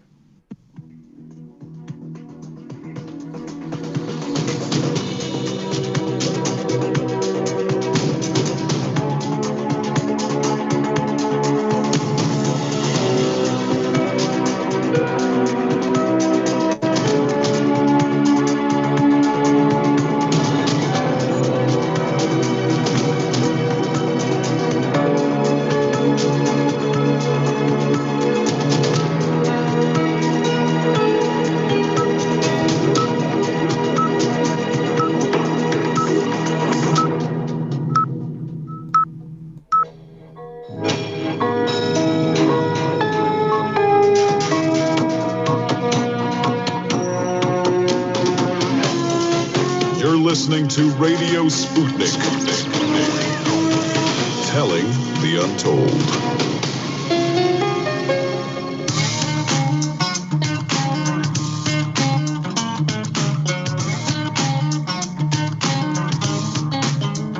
Welcome back to Political Misfits on Radio Sputnik, where we bring you news, politics, and culture without the red and blue treatment. My name is Jamal Thomas. I'm here with my magnanimous, magnificent, invisible bastard of a co-host, one Bob Schlehuber. Oh, you didn't think I could put all those words together? Make me blush. Make me blush. We'll keep this little engine that could ticking along. So, still lots to cover over the next hour, including the most cultured segment in the network, Politics of Art. As always, Your engagement makes this bundle of light and joy that keeps ticking along. As such, your chats, tweets, and calls are amply appreciated. You can reach us at 202-521-1320. That is 202-521-1320. So let's start this hour off with something that has given me a fair bit of consternation. The Democratic House of Representatives is unveiling what the New York Times is calling a sweeping bill targeting police conduct and racial bias. Now, after reading this article, the New York Times really should revisit the misplaced faith that it has infused in the word sweeping to depict what Democrats are offering. Not to mention, like the last showpiece that they erected a few months ago, as hundreds of thousands of people died and as 40 million people lost their job, this is, at least at this point, also dead on arrival. This also gives legitimacy to the worst of my fears regarding the frisky Democrats in heat sniffing around the barn of this beautiful organic movement with the shadiest of intentions. The plan is explicitly the phantom token performative gesture I told you would come, a win in optics without the real material issues that are driving these issues being discussed, let alone any real attempt to legitimately address them. To discuss, we're joined by Joel Siegel, co-author of the original Medicare for All bill, Executive Director of the Justice Action Mobilization Network, and National Director of the COVID-19 Emergency Response Group. Joel, welcome to the show. Thank you for joining us. It's my pleasure. I hope everyone at Sputnik is safe and enjoying the revolution that I'm so enjoying. Absolutely. Thank you for, the thing. We've been at home. The engineers have put their bodies and lives on the line in order to ensure that this show goes on. So we appreciate that. And I know they appreciate you giving them your voice of support for it. So I've been, like I said, bubbling over the past week as I've been watching these protests. If you're a lefty and you're, talking about any level of revolution or any kind of change, this should be digging in you to some degree in regards to the potential of this. This is something I've never seen before. I'm curious, how are you regarding this as you watch the protests taking place in the United States and around the world? How do you regard this moment in history? Transformational. I'm hopeful. Progressives are finding their voice. It's a multiracial protest. It's what Jesse Jackson dreamed about, what Martin Luther King dreamed about. It's what John Conyers dreamed about. And that's, young people of all ages and backgrounds, races, demanding justice, demanding radical transformation, police reform, an end to racism, structural, or hate racism. And the question now becomes, how can this incredible historical movement be translated into deep, measurable, fundamental structural change? And I have to tell you, I've been quite busy at work trying to, do that. Explain that for the moment. I mean, we had Margaret Kimberly on yesterday, and we were talking about these protests. And basically the notion, and I think I look at this and say, well, what's the demand? And I think Bob even made this point about how organizers have been working with many people who are just basically new, who just stumble in out of the dark, and it's like, yes! And somebody has to put something in their hand and says, stand over there, let me explain. So how have you... Yeah. Can I just piggyback? Can I piggyback Absolutely. On your question, Jamal, too? Because I talk about the difference, Joel, of structural change and systemic change, because I don't think people quite understand the difference between structures and systems. And I think a lot of people will say they're doing structural change and they'll do system change, but then those new systems basically just eaten up by the structures we're within. Bob, good to hear your voice. I have sort of a paradigm that I call hate racism. It's where you hate another race or another people or another gender just because you hate them. Then you have structural racism, and that I'll just give you three examples of what I consider to be structural racism. The prison industrial complex has not been challenged for, as long as it's been there, where you have disproportionately African Americans and Hispanics who are in our nation's jails, many of them there because they couldn't pay their bail or because you had a racist judge and a racist jury. Many of excessive sentences. You get busted for smoking a joint or selling, an ounce of marijuana, until it's legalized, you could be sentenced to a job or sentenced to college. So that would be one. Second would be the homeless shelter industrial complex. Majority of people where I live, these shelters are African American. They call it neo-slavery. I ran homeless shelters for many years. I blew the whistles on them. I transformed them. But people don't ever really question about, hey, why don't we just end homelessness and have housing for everybody with social services and jobs programs? That would be, tranche of structural racism. And then I would say, unemployment. We have 60% unemployment rates for decades, and what's different than the unemployment rate and Joe, the Gaza I'm so Strip. glad you said that. And then people, I am so glad you said that, because the conversation, I think the conversation is being supplanted to some degree, and people are being so specific on this issue of police, and they're missing the broader concerns that you are literally articulating right now, that feed into this notion, that incentivizes people, or that statistically shows itself to be more or to end up in either in the criminal justice system, engaging a policeman in the first place, having some kind of health disparity of illness or whatnot that may be disproportionate for race, for a multiple series of reasons dealing with things like income inequality and poverty, and how those things directly translate into these kind of horrible interactions with the criminal justice system. Meaning, if you really want to get rid of this notion of people engaging cops, you get rid of the reason for the cops in the first place. And that's what it sounds like you're going to. If you're going to have any kind of broad thing to deal with this issue, you have to get to the systemic issues that drive that level or that problem in and of itself. And I think you're pointing to those and making the points of all of these things that are associated with poverty are also associated with policing. Yes, of course, the police itself, the whole institution of the police force, top to bottom, has transformed. And Nicaragua has a much better model of policing, where the police actually come from the community, and it's more of a social services apparatus. That doesn't mean that they don't go to the scene of a crime and try to keep people safe, but it really should be more of a social services. Protect the public, not hit squads or death squads. And if you just look at the record of the police, I don't care who you are, Republican, Democrat, young, old. They often are they're death squads. They murder. You see the plethora of unarmed black men being shot, killed, asphyxiated. We all know, okay, enough's enough, and that is another vestige of institutional racism. And healthcare. There's 14 states that never expanded Medicaid. The universal healthcare movement that I helped found, that I led on the outside, then on the inside of Congress.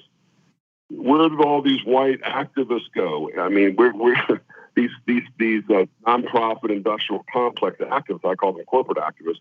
How come they didn't finish the job and demand that these 14 states expand Medicaid, because it would have benefited disproportionately African Americans? That's the other tranche. And what I've put together with some wonderful people in Charlotte, North Carolina, Mecklenburg County, we're putting together our own, Race and Reconciliation Commission, modeled after Mandela's and the ANC's. They actually had a commission, to really go through the problems in South Africa, the endemic structural problems. Truth and Reconciliation Commission. We're doing the same thing here, but we're going to go much further than racism. We're going to talk about structural racism, which Representative John Conyers used to call structural violence. And we are going to challenge the system. I want everybody who's listening to just let everyone know that we are going to be very serious. We're going into neighborhoods where there's high rates of unemployment, crime, lack of jobs, and we're going to let people talk. That's one thing that leaders don't really do that often, is go into the communities that they purport to be advocating for, which they're really not, and then letting them talk about what they feel the problems are, what are the policies that need to be changed. Then we're going to take those conversation into the U.S. Congress and state legislators, and we need a transformation of the whole nation away from the 1% to the 99%. And I'll close by saying we don't need to have a permanent black and brown underclass like Europe and Japan. They have a large middle class and upper middle class. But why do white people accept the idea of a permanent black underclass? And that's what has to be challenged. People don't want to talk about it. I'm sorry. Well, I mean, if you go to an upper middle class, or I don't care if it's black, brown, white, or middle class neighborhood, and it could be anywhere around the country. It could be Brazil, it could be Palestine, it could be America. Whenever you have endemic poverty, you're going to have what? You're going to have a lot of crime. Just put two and two together. Eliminate poverty. I'm so happy you said. I'm so happy you say that, because this is kind of one of those things that is always aggravating to me when you can look at zip codes, and once you factor into the zip code, this issue of race and everything else kind of fades away regarding crime. Like, we allow this, and this is something that goes back to the vestiges of slavery. Like, the average white family has 170,000 compared to like 18,000 for blacks. That's obscene. Or 44% making under $18,000 a year, and those people are expected to have a house, to pay for food, to pay for their kids, that's obscene. That's obscene. And so we basically create a certain poverty that we accept as we go forward. And this kind of gets to the issue of the Democratic Party, Joe Biden, and the legislation that they're putting out, and whether that legislation is a token gesture, basically performative trash, or whether it actually is something that's real, that's going to get to the heart of the issue that these people are gesticulating about. So right here, the New York Times. The legislation will curtail protections that shield police officers accused of misconduct from being prosecuted and impose new set of restrictions on law enforcement officers to prevent them from using deadly force except as a last resort. Well, here's the thing. I thought they were supposed to use force as a last resort anyway. How weird is that? It includes many measures that civil rights activists have been pushing for decades, which have been met with strong opposition from police unions and law enforcement groups. I guess my issue here is if they're only dealing with this notion of it's only the cops, and you ignore the broad economic concerns that you've just mentioned, does this solve the issue that these people are out there fighting for? No, the answer is it doesn't. You're absolutely correct. I mean, I worked in Congress for 13 years as the senior legislative assistant and speechwriter, Congressman John Conyers. And every time I would do something progressive, I started it was like a very progressive, incarceration time caucus. I think I had 120 members of Congress. Every meeting we had about maybe 200 people. And as soon as we started to make progress, my chief of staff just eliminated it, stopped it, for no reason whatsoever. That's typical of Congress. I started the Out of Poverty Caucus with Congressman John Conyers.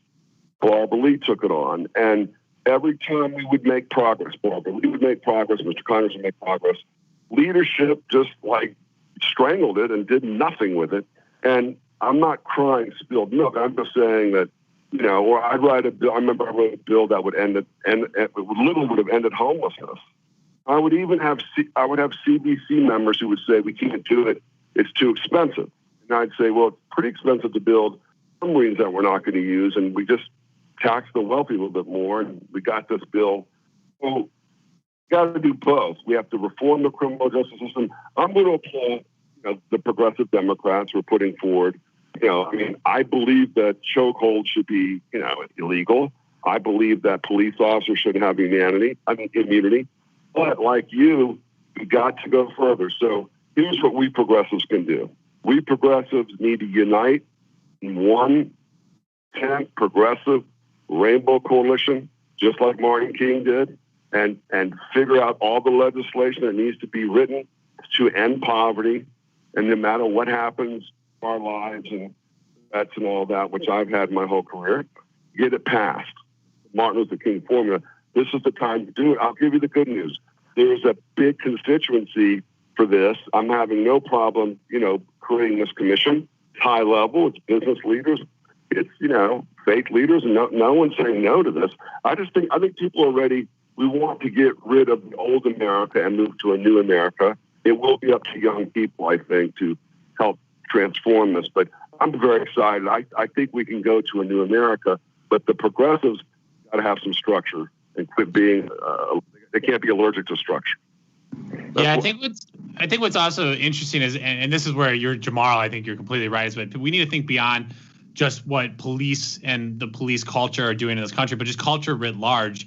You have a lot of white people that work on the Hill, or you have a lot of people that are not in tune with kind of radical politics. I know I went to American University to study international policy here in Washington, D.C., and that was one of the only kind of like leftist schools. And the school was founded on waging peace. And so now you have all of these different young staffers, you have all these interns, you have legislative directors, you have chiefs of staff on the Hill who are all complicit within white supremacy, because only schools they've ever gone to are primarily white institutions that teach neoliberalism right now. And so if you get all of these people only understanding how to do one type of policy formulation, Jamal, then basically you don't have anybody that can write this new policy, write the kind of radical transformational change. And that's often why movements just go to die in the electoral space. And then Jamal, just to pivot a little bit to our next story after your response, age doesn't always matter. There's plenty of young people that are wrong, and there are plenty of elders in our community with the wisdom that we also have to make sure we're turning to, not to negate what Joel's saying, because obviously young people and elders have always been at the heart of revolutions, but also we have to be mindful that some young people, Jamal, may not be the best people to trust. This is kind of like the thing of just because, what is the little the guy name? I can't think of his name. But just because somebody is young doesn't necessarily mean that these guys are on your side or is advocating. I was T-balling you up there for Joe Kennedy. Well, right, with Joe Kennedy and Markey. I was thinking of Buttigieg, because remember Biden was like, yeah, the younger community, and he would invoke Buttigieg as if Buttigieg was some representative of the younger community. It was insane. But one of the interesting things, getting into this conversation, Bob and Joel, the debate that took place last night between Ed Markey, senator from Massachusetts. Ed Markey has been there for God knows how long, and Joe Kennedy. Now, I greatly dislike Joe Kennedy. I dislike Joe Kennedy because Joe Kennedy reminds me of what the Kennedys were and what the Kennedys are now and what our politics is now. Meaning you had somebody who was dexterous, who could do the job, fashionable, all that good stuff, and who was competent. Despite potentially getting us into a global war, he was competent. And you have like Eisenhower's of the world. And you look at our politics now, and we have, Joe Biden and Donald Trump. That's utterly astonishing. So every time I see Kennedy, it makes me think of that. But also, it makes me think that the DSCC and the DCCC, remember, they blacklisted or blackballed companies that were supposed to work with lefties to take out incumbents. Now, the catch becomes, did they do this to Joe Kennedy? Because if they didn't do it to Joe Kennedy, then they're being biased in the way that they're using that, where we're going to defund lefties, but we're going to leave these guys okay to take out lefties for office. Now, these guys are in a debate, and they're having a conversation about defund the police, something that Democrats have been squishy over, something that Bob greatly bashed the mayor of Minneapolis when he wouldn't say yes, he would do it. So let's hear Ed Markey make his argument on what it means and whether or not he's okay with defunding the police. Let's play the clip. We have to restructure our balance between the criminal justice system and the funding for education, for healthcare, for job opportunities in our society. Yes, it is absolutely critical that we stop this school to prison pipeline that we have in our country, and that we fund the kinds of programs that young people of color need in our country in order to make sure that they can maximize their God-given abilities. Do you fund those programs by pulling money from police departments? That's the question. I think that we have to reallocate the budget. Yes, we need a rebalancing of the budget between policing and healthcare and education and other opportunities. It is time for us to have that debate and to effectuate those changes in our society. And I think that's what everyone in New Bedford and Fall River who are out every single night are saying. I love that answer. Now, I love that answer because he gives himself enough leeway for that answer, very specific in regards to, yes, we need to invest in these communities. And Markey is a lefty. He believes in that stuff. But he explains we got to stop the prison pipeline. We need to make sure that people have the resources they need to be, what did he say? Human development. Oh, I love that. Human rights movement. Now, Joel, what's your perspective of Markey before we go to Kennedy's response? In fact, let me go to you first, Bob, Because you're an organizer and you're on the ground with these guys. What did you think of Markey's answer? Yeah, I just don't know how to disagree with it, right? I mean, obviously we need to pull funds. We have limited budgets, and budgets are imagined. They're moral doctrines. I think that's the other thing people have to forget. We're increased, again, I'll tell Muriel Bowser, the fact that she gets praised for the Black Lives Matter paint job on Black Lives Matter Boulevard now.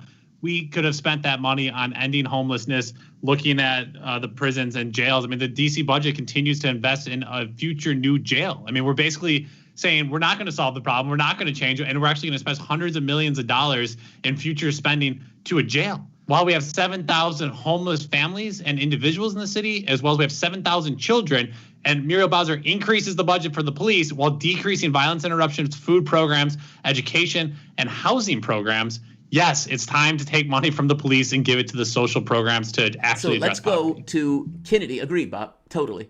Tokenism and performative as opposed to actual real concrete change that materially benefit people's lives. Agreed. Let's go to Kennedy, because Kennedy's response wasn't altogether in the same way as Markey. So let's play the clip for Kennedy trying to respond to this question of defunding the police. I think we have to totally reform the way that we police in this country. And that does mean going to our budgets and reallocating those budgets and making sure that we fund not just the mechanisms necessary to keep people safe, but mental and behavioral health services. It means making sure that you've got folks that are trained to make sure you're addressing the root causes of this and not continue to just put people. Radically different answer, Joel. What's wrong with that answer? I for some reason the last part of it I couldn't hear. Well, he basically what did he said say? we need to put money into mental health services and basically trailed off. We need to put money into mental health services. Yes, we need to start putting money into other resources. But basically, that was a 10-second answer in regards to what he could come up with in his response to whether or not you're okay with defunding the police. I'm curious, from your standpoint, you've been in Congress, this conversation about defunding the police. If you were in the public and you needed to make a demand, what would that demand be? In order to kind of make your statement in regards to some kind of negotiation with the political apparatus that does not want to give you those demands, what would be the expansive statement that is commensurate with the amount of energy, with the amount of people who've been out in the streets all across the world, as the public itself says, this is what we want? What should that demand be? Great question. First of all, I'm very close to Markey. I had lunch with Markey probably once every 2 weeks for 13 years. And I'm to the left of the left, and me and him lined up on everything, especially 100% clean renewable energy. I also like him just as a person. I thought he was a great guy. I think Kennedy's response, and I know him as well, and sure he's a nice guy. I just thought that, I'd have to give it a C- because he didn't go into all the tranches, all the things that need to be completely restructured, and he needs to study more. And that's first, second thing is what Bob said about the young staffers on the Hill and the colleges they go to. He's absolutely right about that. And I think that was the most serious problem that I saw in Congress was that members of Congress were raising money 60%, did you hear me, 60% of the week. So the Congress is run by 21 to 25-year-olds who don't have enough experience or even knowledge about how to change anything. It was very, very frustrating that the staffers in Mr. Conner's office, my biggest, enemies were these young kids who tried to stop anything progressive. Nothing personal. It was just weird. Let's see. In terms of, framing is very important. Okay, framing is very important. Say to defund the police, there is a lot of merit to defunding the police. I personally would not use that language because framing is everything, perception is everything. I would say that have to have a complete, total, dramatic transformation of police culture and the police. However, we have to redirect funds from the police, to social needs. Because what happens, it's like the word socialism or something that the right wing will use against Bernie. You say defund the police, your average person in the mainstream is going to go, what happens to the police? What happens if there's a crime? If you defund the police, well, then who's going to come and protect that the woman is being attacked by her husband with a machete or a gun? I mean, so that's... But Joel, I hear you and I understand. We talked about this yesterday, but at the same time, I don't know. It's an inflection point in history. It's a substantial moment. We've never seen this kind of scale of unemployment mixed now with these social protests. And take Bernie Sanders, for example. What does it hurt Bernie Sanders to say defund the police? As somebody he's not going to run for president again. He's fine in his seat in Vermont, or just don't run again. You could also leave office. That's fine. Why not have somebody like Bernie Sanders then carry that torch and push that language? Because it's the same conversation I feel like we're having in 2015 where people were saying, well, I wouldn't say Black Lives Matter. And now here we are 5 years later, and all of these politicians who swore they would never say it are having to eat their words, and they have to say the language of the movement. So why wouldn't we expect something like that to have some forward visionary leadership? I'm an iconoclast, okay? Whether you're left or right or progressive, I'm not really interested in language or slogans as much as I am. Show me on paper what is it you want to do.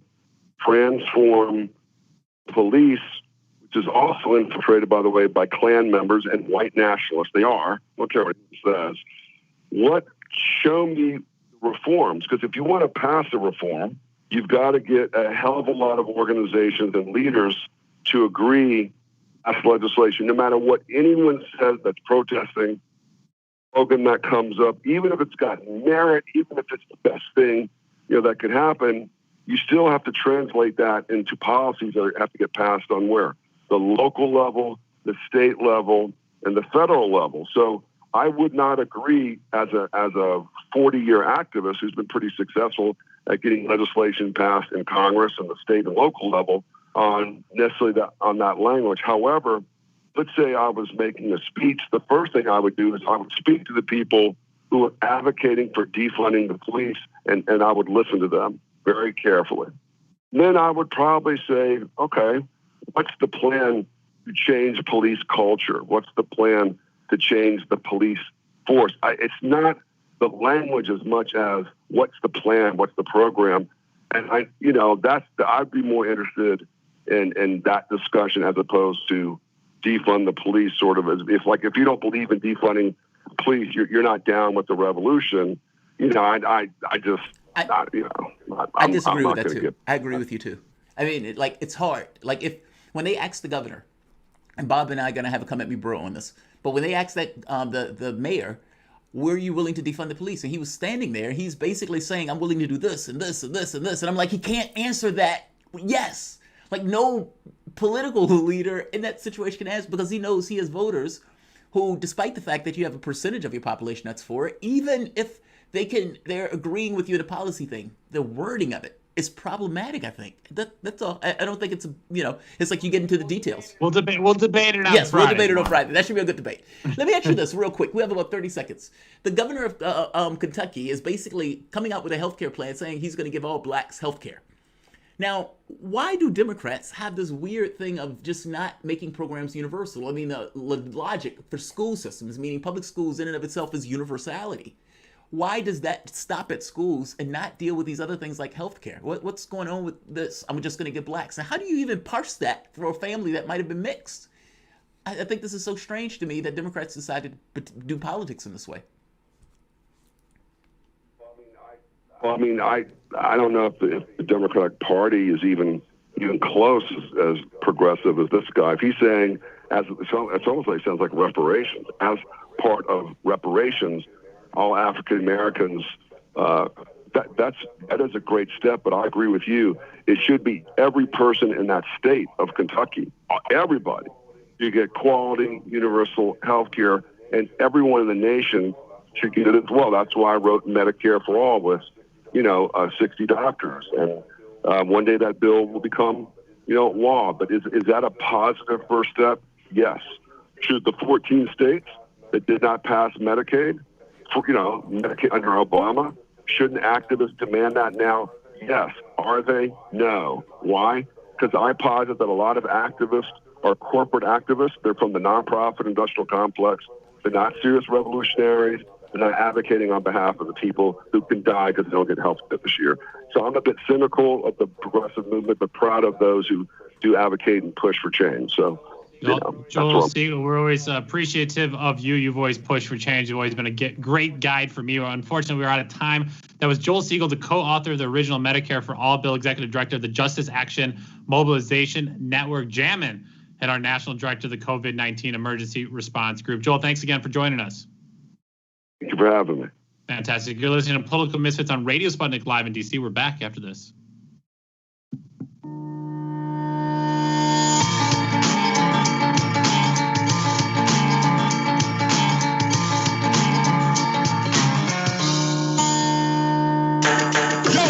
Sean, what do you want to talk about today? Well, Bob, that's easy. I want to talk about the need to stop the development of self-driving cars. Again, Sean, you're driving me nuts. I think the self-driving car thing's already out of the gate. No, it's never too late. See, now the leading experts in the field, just pick one, whichever one, leading experts have repeatedly warned us about the dangers of artificial intelligence. Look, I'm telling you, man, we have to stop the robots by any means necessary. I see what you did there. Yep. Tune into our show By Any Means Necessary daily from 2 to 4 p.m. Eastern Time on Radio Sputnik. And don't forget to call in at 3:20 p.m. to our studio number 202-521-1320. And if you miss us live, check us out on SputnikNews.com, Spreaker, iTunes, iHeartRadio, Spotify, or wherever you listen to podcasts and stay up to date on the latest political, social, and economic movements shaping the world around us.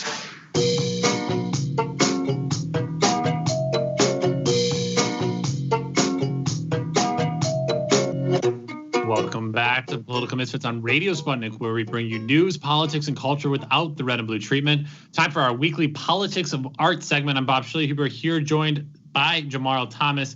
This week, we're looking at the arts behind the nationwide protest taking place following the killing of Breonna Taylor, George Floyd, Ahmaud Arbery, and thousands of others at the hands of police. Here to join us is artist and activist Billy Krishan. Billy, thanks for joining us. Thank you so much for having me, truly. Billy, a complete honor to have you. I had the chance to catch up with you down at the protest. I think maybe Saturday or Sunday, and we got a chance to chat a little bit. I think out of anyone I know, you've spent more time at the protest in downtown Washington, D.C. over the past few weeks, capturing video and photos, interviewing people, and bearing witness to what has taken place. Before anything else, let me ask, how are you doing? I am.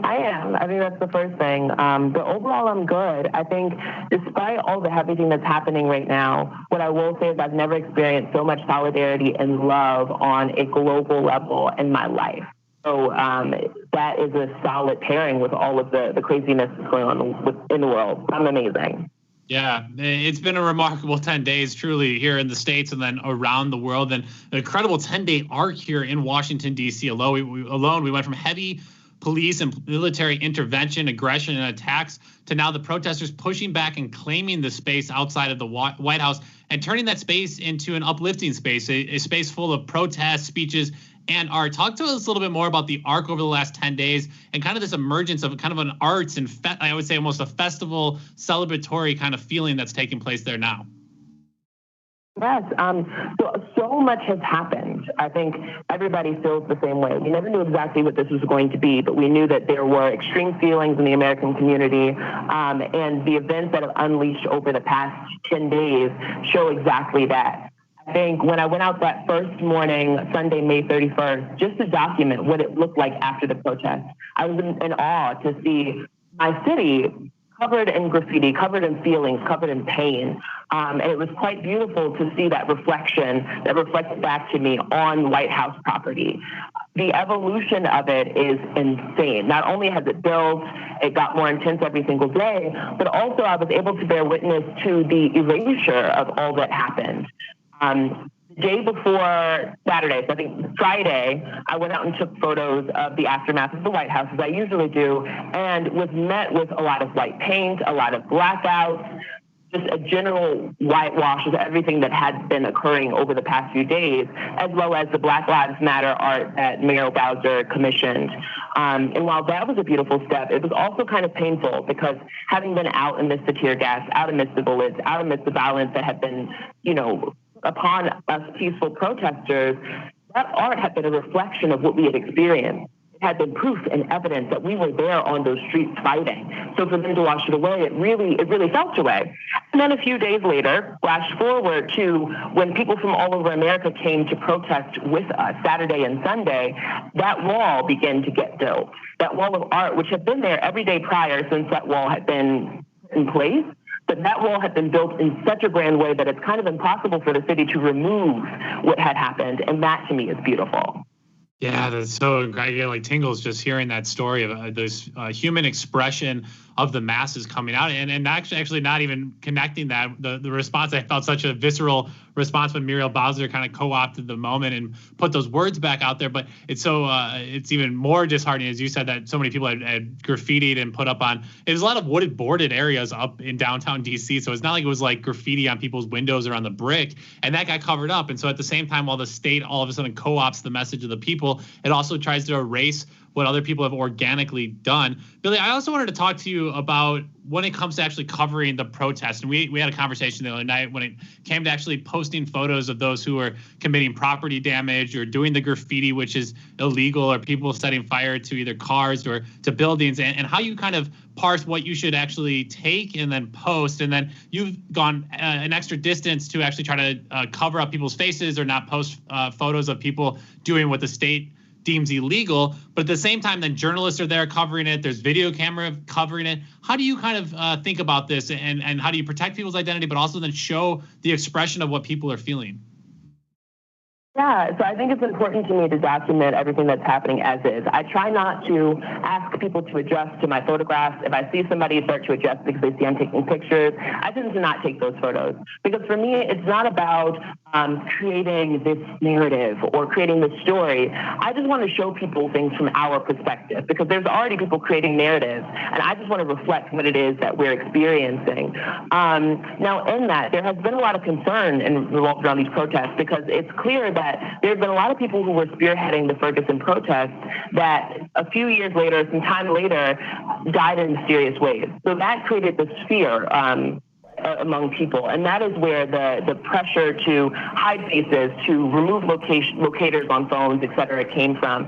So even though I have decided to make this move to be present in this way in these protests and document in these ways in these protests, I'm aware that my fellow protesters have not made that same commitment. They made the commitment to come out and protest that day. So I want to honor that. And people have asked me, you know, despite the fact that there are cameras everywhere, from personal cameras to cameras on buildings, but while that is still there, I don't want to contribute to helping helping anybody in a direction to locate the protesters. I know that I can't control the cameras that are there, but what I can control is my camera. So I have been working with some beautifully talented African-American artists in the theater community to help me edit both the photos and the video. Tiffany Bird and Amanda Corbett, who both have businesses, and they've been able to help me shield the identity. And in shielding, it's important to me that even though I'm hiding the identities or protecting the identities of these protesters or soldiers of the movement, as I say, I still do want to show the truth of the matter. And thanks to them, I have been able to do that.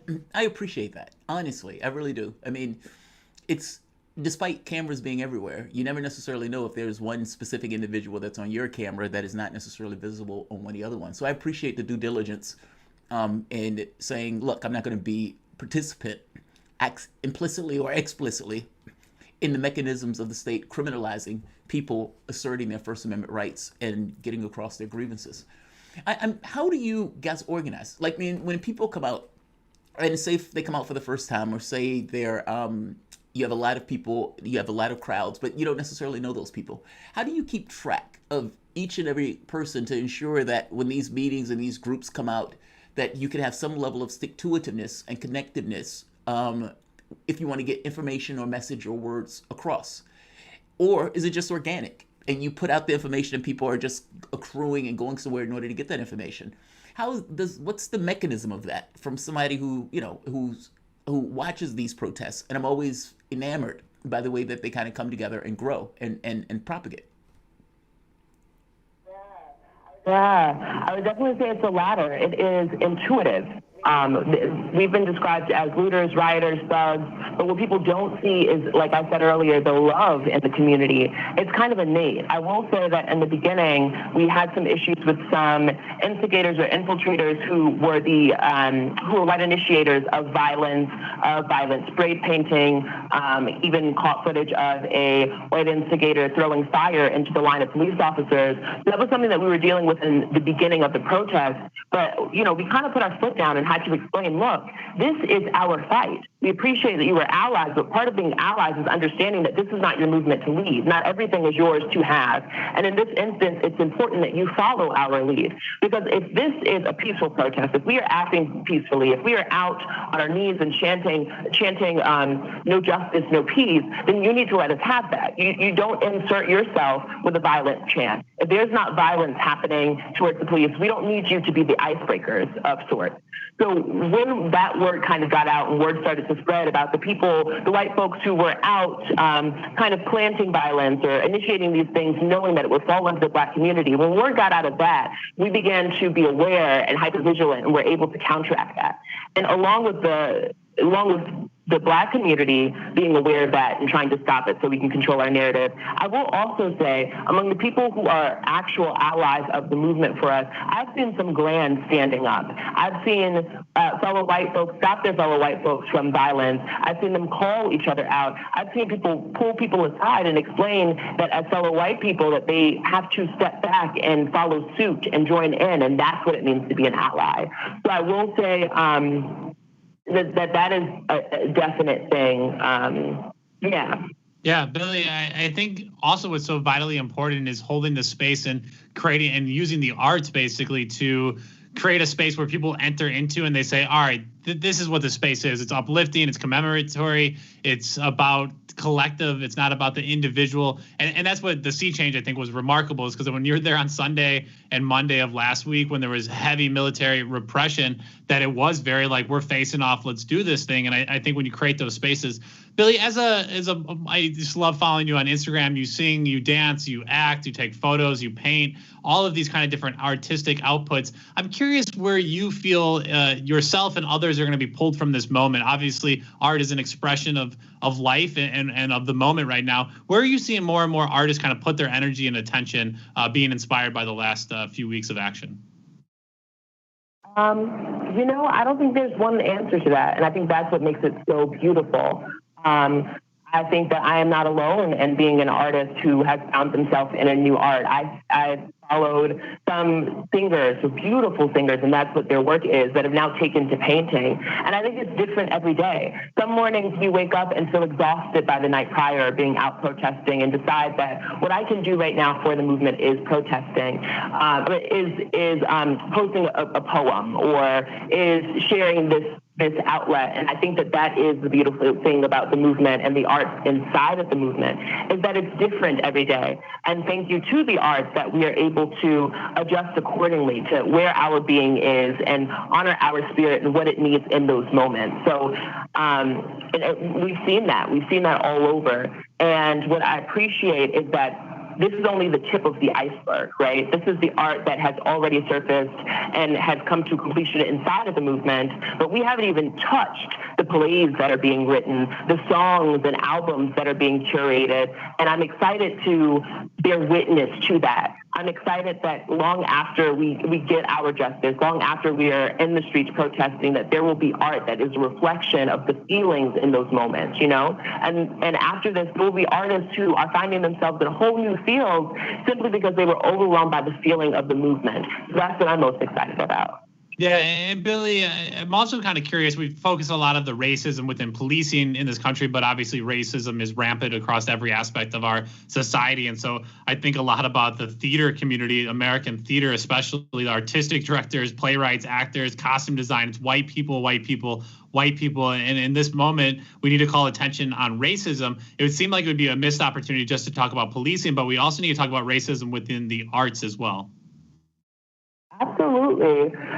I think that there has recently been an awareness of racism, or the ways in which the system is against POC and Black people specifically, right? There's been an awareness of words that honor, or being an ally. That ally word has been in the air long before these current protests.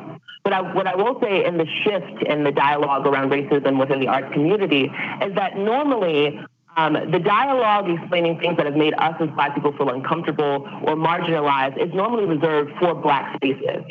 We wait until we're in a space with all Black people where we can feel safe enough to share the things that have hurt us in this work, out of a fear that if we speak out in the wrong way or too much or with too much passion, that we will then get some sort of backlash from the theater community. But what we're seeing right now, because the world is set up, is this honesty from the African-American community about what we're experiencing as artists, about what we haven't gotten the chance to experience, about what we want. For example, being able to tell all stories, because yes, I am Black, but I also have a life outside of just the Blackness. So being able to put those stories on stage of Black love, of Black education, of things that aren't just the Black struggle. And the Black community has had an opening to be able to say these things freely and honestly. And in return, the white community and the non-POC community are then starting dialogues in which they are leading. Because there's also an awareness now that as Black people, it's not necessarily our responsibility to inform you. And I've seen this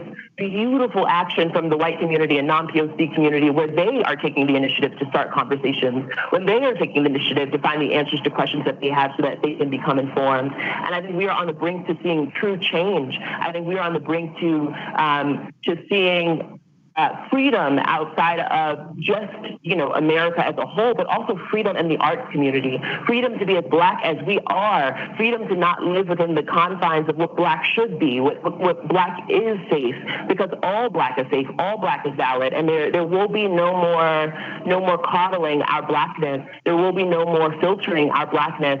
We are on the brink of change all over, and I'm excited to see the art that's created now that we don't have to filter or water down who we are. I hear you on that. I don't know if I entirely know what the Blackness thing is. I mean, oftentimes the inhibitions that are associated with individuals are sometimes imposed. I mean, if you have a situation where somebody says Black people don't go, skydiving, well, that's imposed upon the community itself that says Black people don't do X or Black people don't do Y. All of the communities, right, have their own experience, be it Hispanic, white, Black, gay, straight, trans.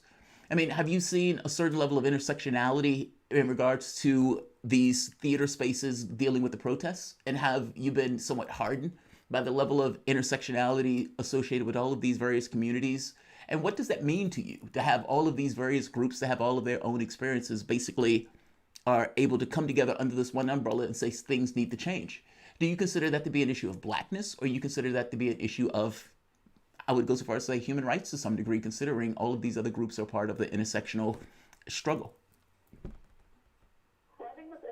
Well, I think this intersectionality that we're seeing now is the intersectionality that should always be, first and foremost. And to comment on what I mean when I say Blackness, I think that's exactly that, exactly what you're saying, that Blackness does not look one way. And I think within the arts community, there has been a Black that is acceptable. There is a Black that elicits fear, or that elicits, or a Blackness that's okay from afar to see on stage, but to interact with in person is too much. And I say this because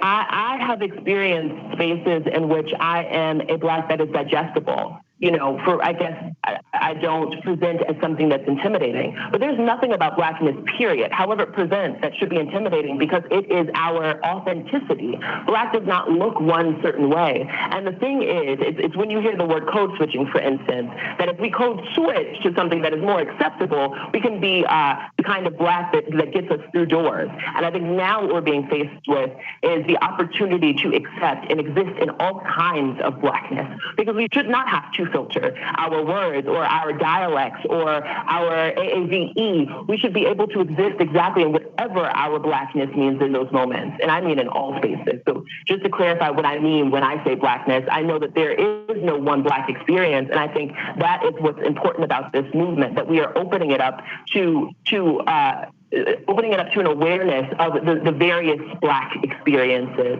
And that is why, not only Black Lives Matter, but Black trans lives matter and Black homeless lives matter and all of these things, Black disabled lives matter. It's because there is all kinds of Black experiences, and we can no longer live marginalized if we don't fit into society's one idea of what Blackness should be. Yeah, quite powerful, Billy. I really appreciate following your art because that's something that you often express and have educated me through your work. Unfortunately, we are out of time. That was the artist and activist Billy Krishan. Billy, where can people find more of you and your art online? Absolutely. So you can go to the website, www.billykrishan.com, KRISHAWN, Billy like holiday. Or you can follow me on the Instagram using the handle Absolute Reality, spelled regular, or just Billy Krishan on the other platforms. I'm really grateful to be welcomed here today. And I'm just really grateful for all the beautiful work that has been done in the city from people far and wide. And I hope we continue the work because we're not finished yet. We've seen small strides. We still have a long way to go, and that requires consistency, like the 6 months of Greensboro sit-ins or the year plus of the Montgomery bus boycott. We have to continue to do this work because we cannot stop until we see justice. So thank you so much for letting me speak. Thank you. Please, Billy, thank you. You're invited anytime back to Political Misfits. We're going to take one last break here before we close out the show for the day. You're listening to Political Misfits on Radio Sputnik Live in DC. We're back after this.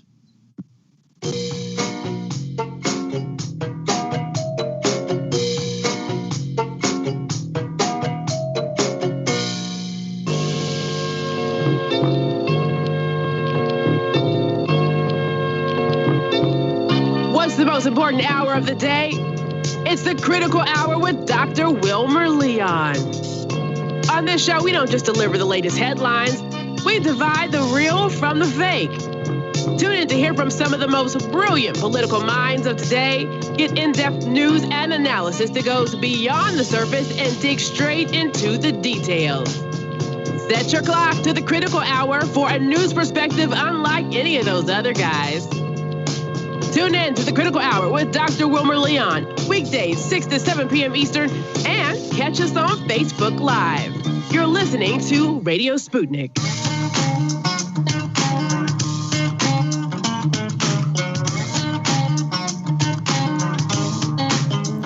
Welcome back to Political Misfits on Radio Sputnik, where we bring you news, politics, and culture without the red and blue treatment. My name is Mr. Jamal Thomas. I'm here with my co-host, Bob Schlehuber. You can see his picture sitting right here. I think Bob sometimes doubts that his picture is hanging there, but it's hanging there, Bob. It's there. It's there. All right. So we have a few minutes left to get to a few stories. So which one you want? Rio Tinto destroying a 46,000-year-old Aboriginal site? You want to go to Richmond judge halting the removal of Robert E. Lee statue, or Amazon suing Google?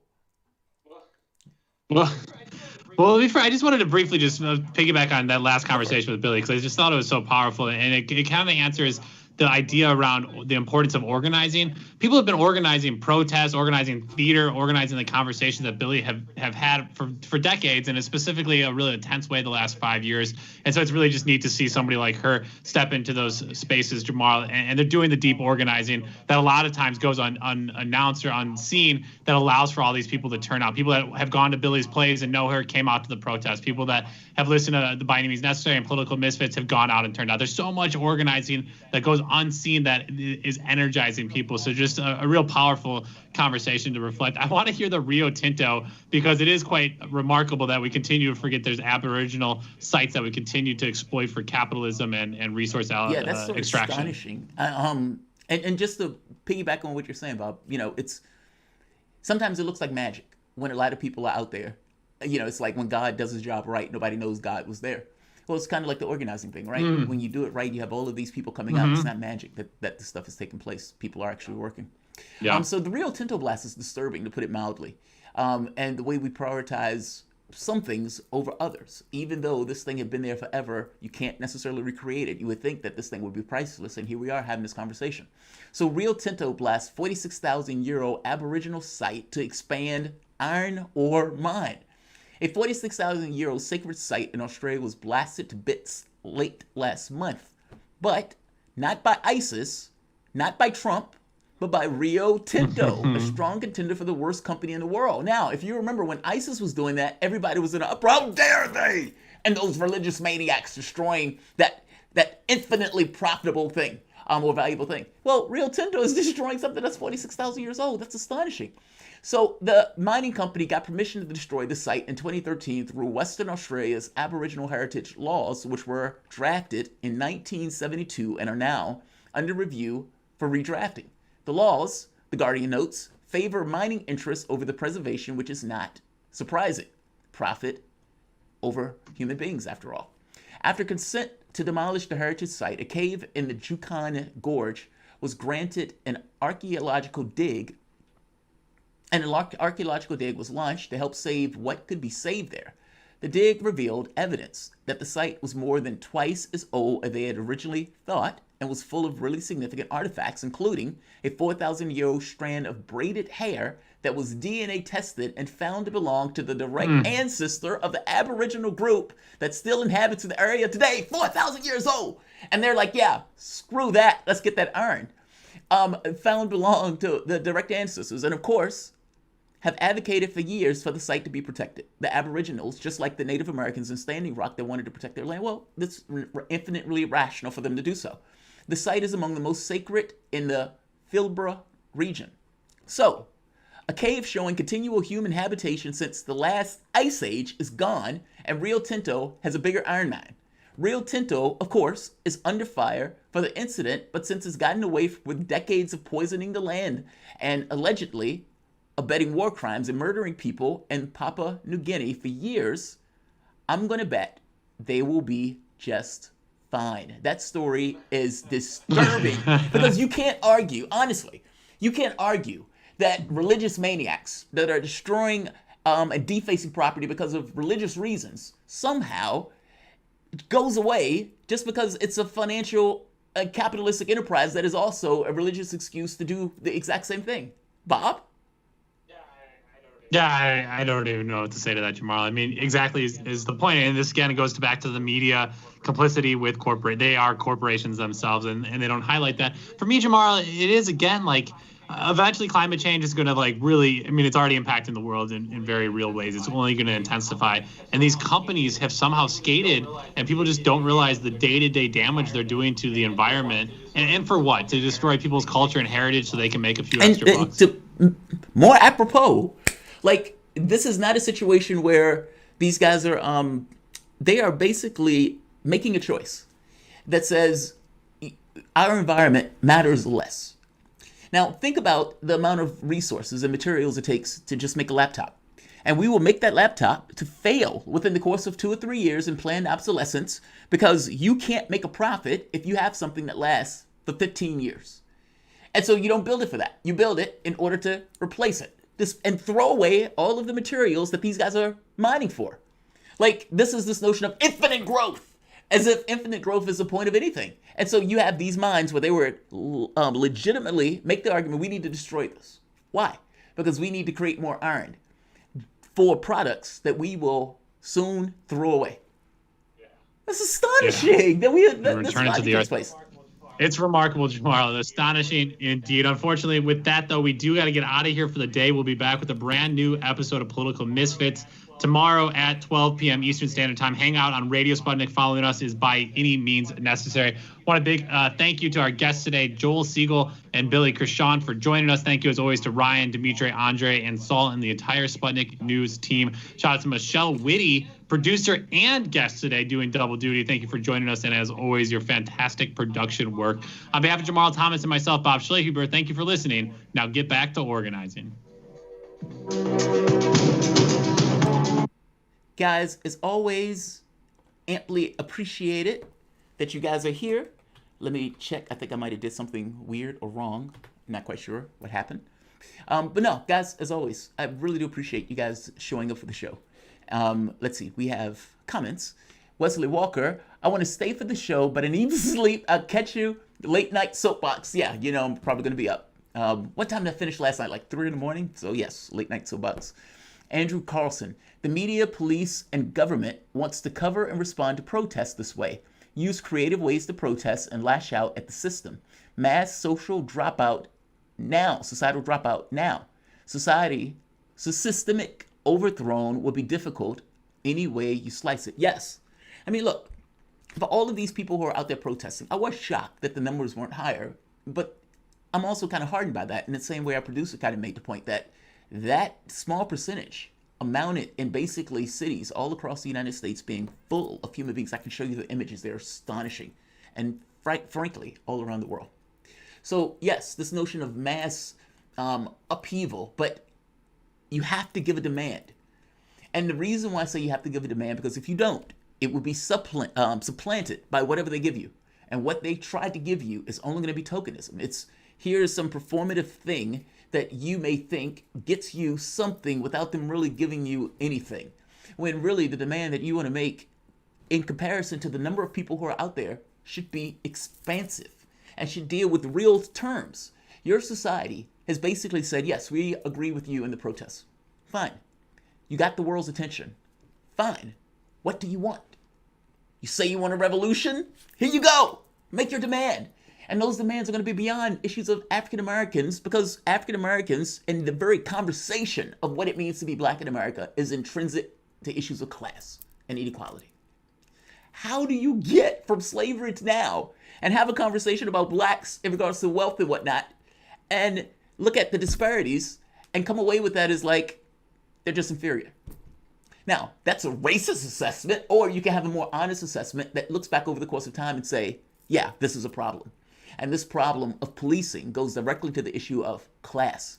And if you want to get rid of crime, you get rid of poverty. And then we have a conversation about what's left. If your political system can't do that, then those protests need to stay in the street. Because that means that nothing in your political process is going to really deal with the real material concerns that those people are out there protesting in the first place. It might have started with an African American being killed, but I tell you, those issues are broader and larger than that person being killed. And the reasons those people are out there go beyond that specific individual being killed. Like, share, subscribe. Thanks all.